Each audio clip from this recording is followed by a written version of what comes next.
आशा करता हूँ आप सब बहुत अच्छे होंगे। मेरा नाम है सिद्धांत अग्निहोत्री। स्टडी ग्लोस पे आपका बहुत बहुत स्वागत है। दोस्तों, हम बात करने वाले हैं आज एक बहुत ही इंपॉर्टेंट टॉपिक की। टाइम्स ऑफ इंडिया का ये बहुत ही बढ़िया एडिटोरियल है।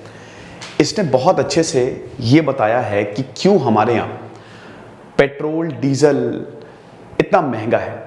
वेल, टेक्निकली तो ये नहीं समझाया है, कंपेयर किया है और पीपीपी के टर्म्स में समझाया है। वैसे आपको बता दूं कि इसका सिंपल आंसर यही है कि भाई टैक्स, हमको बहुत ज़्यादा टैक्स देना पड़ता है।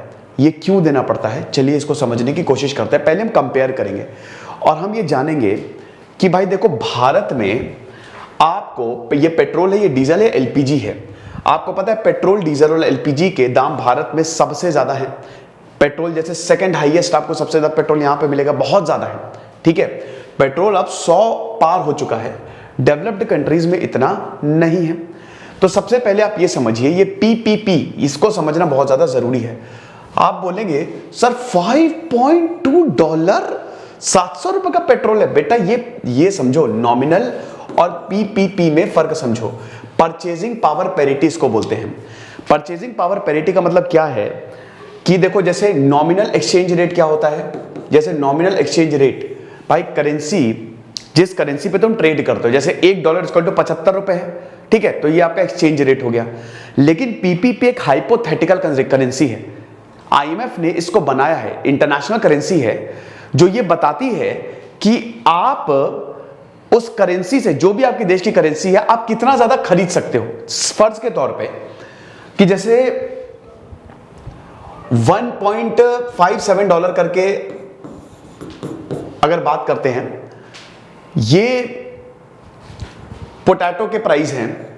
ठीक है, अगर नॉमिनल करेंसी की बात करें, मतलब नॉमिनल रेट की बात करें अमेरिका में, कहने का मतलब ये है कि ₹147 के करीब होगा।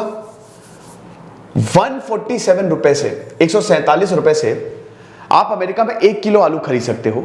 लेकिन अगर भारत की बात करें तो वो इतने ही पैसे में आप 7 किलो आलू खरीद सकते हो। 20 रुपए किलो आलू की अगर बात करें तो इतने ही पैसे में आप 7 किलो आलू जो है वो खरीद सकते हो। तो पीपीपी का मतलब यही होता है, परचेजिंग पावर पैरिटी, कि आपकी करेंसी की परचेजिंग पावर आपके देश में कितनी है। आप $1 या $2 से अमेरिका में इतनी शॉपिंग नहीं कर पाओगे। वही अगर आप भारत में कन्वर्ट करो, ₹150 के करीब होगा, तो आप भारत में बहुत कुछ खरीद सकते हो। ये समझे आप। अब ये जो कंपैरिजन है ना, ये पीपीपी के ही टर्म्स में हुआ है, तो इसको आप कंफ्यूज मत करिएगा। आप इतना समझिए, सिर्फ आप इतना समझिए कि ये एक तरीके से कंपेयर करने के लिए होता है ना। और तेल की अगर बात करें तो ये ₹22 के करीब आता है। ठीक है, अगर $1 की बात करें पीपीपी के टर्म्स में, है ना। तो ये समझिए कि जो नॉमिनल एक्सचेंज रेट है और पीपीपी, इसमें थोड़ा सा अंतर होता है। तो ये जो आपको दिख रहे हैं ना price, it is in terms of purchasing power parity in dollars. ठीक है, तो बस इतना समझिएगा, ये $5.2 वो नहीं है कि जो नॉमिनल वाला है ना, ये वाला है। तो अब देखिए, भारत में आप देखिए, अगर भारत में आप देखो और बाकी देशों से आप कंपेयर करो, $5.2 purchasing power parity, diesel 4.6, LPG 3.5। तो अगर आप ये बाकी देशों से कंपेयर करो, साउथ अफ्रीका से कंपेयर कर रहे हो, ब्राजील से कंपेयर कर रहे हो, इवन चाइना से कंपेयर कर रहे हो, रशिया से कंपेयर कर रहे हो, तो ये बहुत ज्यादा आपको कम मिलेंगे। पेट्रोल की बात हो रही है, याद रखिएगा। अगर आलू की बात होगी तो ये बदल जाएगा, बाकी चीजों की बात होगी बदल जाएगा, लेकिन पेट्रोल भारतीयों की जेब में बहुत ही जबरदस्त असर डालता है ना। ये भारत में ही नहीं, भारत के नेबर्स की भी यही हालत है। भारत के जो नेबर्स हैं, यकीनन वो सस्ता पेट्रोल डीजल दे रहे हैं, लेकिन वहां पे भी महंगा है। भारत में पर कैपिटा इनकम ज्यादा है, लेकिन यहां नेबर्स में हमारे पर कैपिटा इनकम या उतनी ज्यादा डेवलप्ड इकोनॉमी नहीं है। देखो, आप सिंपल सी बात यह है कि अगर जैसे हम अमेरिका से अपने आप को कंपेयर करें, यूरोप से अपने आप को कंपेयर करें, तो वहां पे महंगाई ज्यादा है, तो परचेजिंग पावर वहां पे कम होगी। परचेजिंग पावर पैरिटी उनकी करेंसी के हिसाब से, वही $1 में वहां पे आप इतना कुछ नहीं खरीद पाओगे जितना यहां पे आप खरीद लोगे। वहां पे 1 किलो आलू आपको अच्छा खासा महंगा मिलेगा, लेकिन यहां पे उसी में आप 7-8 किलो आलू खरीद लोगे। क्यों? क्योंकि वो डेवलप्ड है, वहां पे लोगों की आय ज्यादा है, इनकम ज्यादा है। भारत में ऐसा नहीं है। तो अब आप ये समझो कि अगर आप इंडिया के नेबर्स की बात करो, ये तो हमने एक कंपैरिजन कर लिया। अगर इंडिया के नेबर्स की बात करो तो ये आता है 4.7, ये आता है पाकिस्तान में 3.7, बांग्लादेश 2.7, भारत में 5 से ऊपर है। अल्बानिया इंटरनेशनल प्राइस है ना, पीपीपी आप 22 रुपए के टर्म्स में समझिएगा, $1 इक्वल टू दिस मच। तो अगर आप ये समझिए कि भारत में 5 से ऊपर है, इकलौती एक और ऐसी देश है अल्बानिया जिसमें आपको $5 से ऊपर मिलेगा। यानी कि मैं कहना ये चाह रहा हूं कि जो जितने भी देश है ना, भारत में जितना ज्यादा महंगा आपको मिलता है, बहुत ही कम ऐसे देश हैं जहां पे आपको इतना महंगा पेट्रोल, डीजल और एलपीजी मिले। अब बहुत लोग ये बोलेंगे कि भाई देखो, अगर आप कंपेयर करो, जैसे अमेरिका में 86 रुपए लीटर तकरीबन पेट्रोल है, भारत से तो आधा है वो, और अमेरिका आप देख ही रहे हो कि एक डेवलप्ड कंट्री है, लेकिन उसके बावजूद वहां पे बहुत ज्यादा कम है। ठीक है, बहुत लोग ये बोलेंगे कि भाई देखो, अगर आप कंपेयर करो तो और देशों में पेट्रोल के दाम बहुत तेजी से बढ़े हैं, भारत में नहीं बढ़े हैं। अरे यहां पे बात वो नहीं है, यहां पे बात वो है कि हम कितना पैसा दे रहे हैं। ठीक है, हम और दूसरे देशों से हम अपने आप को कंपेयर नहीं कर सकते, क्योंकि उनका सिनेरियो अलग, उनकी सिचुएशन अलग है, हमारी सिचुएशन अलग है, और हर दिन ये बढ़ते जा रहे हैं। ठीक है, अब नेपाल में आप देखो 4.7, पाकिस्तान में 3.7, अब कंपेयर करो भारत से, इंडियन नेबर्स को आप भारत से कंपेयर करो। बांग्लादेश में 2.7, बांग्लादेश में पेट्रोल बहुत सस्ता है। ठीक है, और भूटान में 4.5। तो इसमें भी आपको यही देखने को मिलेगा कि भारत में अगर आप कंपेयर करो तो भारत में पेट्रोल के दाम, चाहे नेबर्स से करो, चाहे आप पूरे मतलब जो डेवलप्ड नेशन है उनसे करो, कंपैरेटिवली ज्यादा है। आगे का आगे देखते हैं। अब prices are much lower in advanced countries, ये भी आप देख लो। जैसे ये सब एडवांस्ड कंट्री है ना, पेट्रोल के दाम आपको भारत में कितने, 5.2, यहां पे कितने हैं, पीपीपी फिर से बता रहा हूं, इसमें कंफ्यूज मत होना बिल्कुल भी। ठीक है, 1.2 के करीब है ना। स्पेन में 2.7, इटली में 2.6, यूके में 2.2, फ्रांस में 2.2, यानी कि 1.5 से लेकर लगभग 2.5 के आपको इसी ब्रैकेट में ही मिलेंगे पेट्रोल। डीजल के आप देख रहे हो, डीजल के 2.7, 2.6 ये भी, और एलपीजी के आप देख रहे हो, एलपीजी तो बहुत ही सस्ती है, लेकिन भारत में यही एलपीजी 3.5 पे हो जाती है। अभी एलपीजी आप दिल्ली में सिलेंडर लोगे तो वैसे तो जिनकी 10 लाख से कम इनकम है, सरकार तो पहल योजना के तहत भाई बोल रही है कि सब्सिडी छोड़ो, सिलेंडर्स लो, एलपीजी यूज करो, लेकिन अगर 10 लाख से कम इनकम है तो आपको साल के 12 सिलेंडर फ्री मिलते हैं, सब्सिडी देती है सरकार, अनुवृत्तियां देती है, और अब वो भी धीमे धीमे जा ही रही है।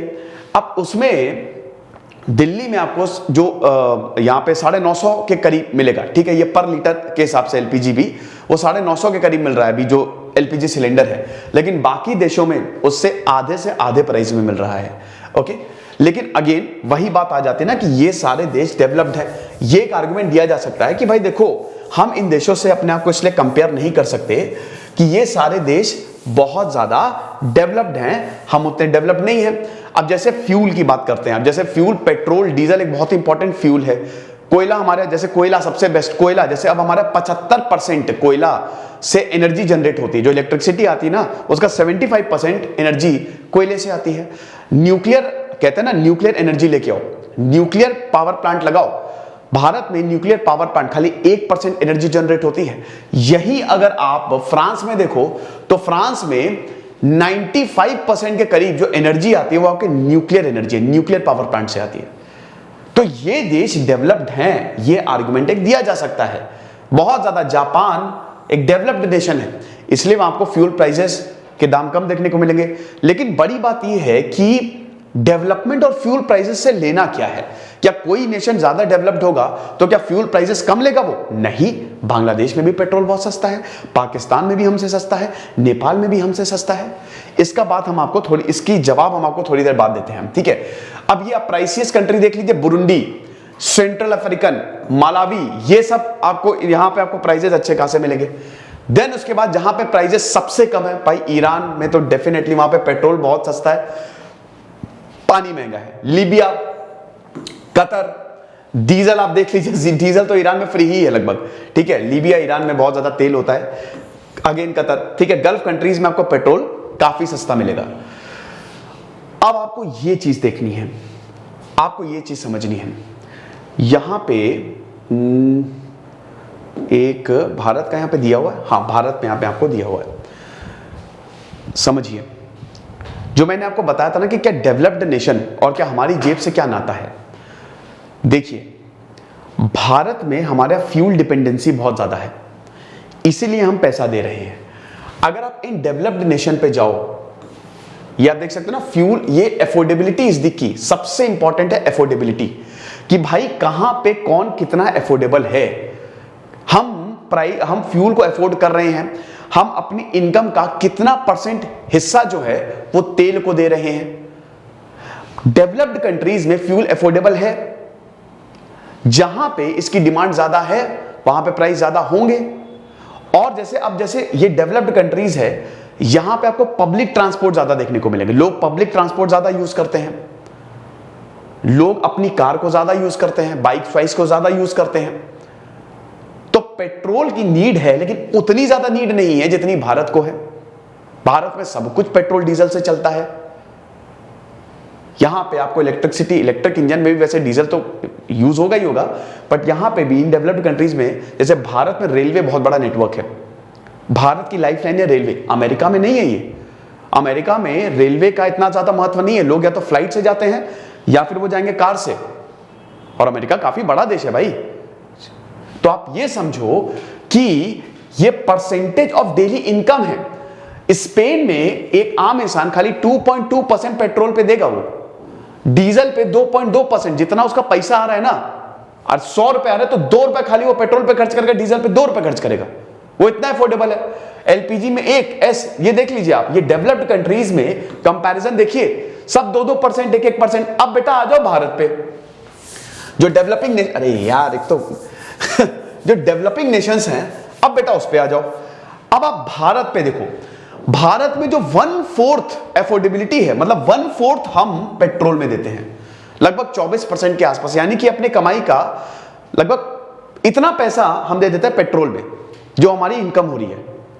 ये एक बहुत बड़ी दिक्कत है, और यही भारत के नेबर्स के साथ भी प्रॉब्लम है। इंडिया नेबर्स आप देखो, और नेपाल में तो बहुत ज्यादा है, ठीक है, 38.2%, पाकिस्तान में 23.2%, बांग्लादेश में, भूटान में यही प्रॉब्लम। और ये डीजल के साथ भी है, ठीक है, डीजल के साथ भी है, पेट्रोल के साथ भी है। ओके, तो ये जो आप देख रहे हो ना, ये चार्ट, इससे ये आपको समझ में आ गया कि हम इतना पैसा क्यों दे रहे हैं। हमारी पेट्रोल पे तो डिपेंडेंसी ज्यादा है। फिर एक ये भी है ना कि भारत, भाई देखो, सरकार जो है वो जबरदस्त टैक्स लगाती है।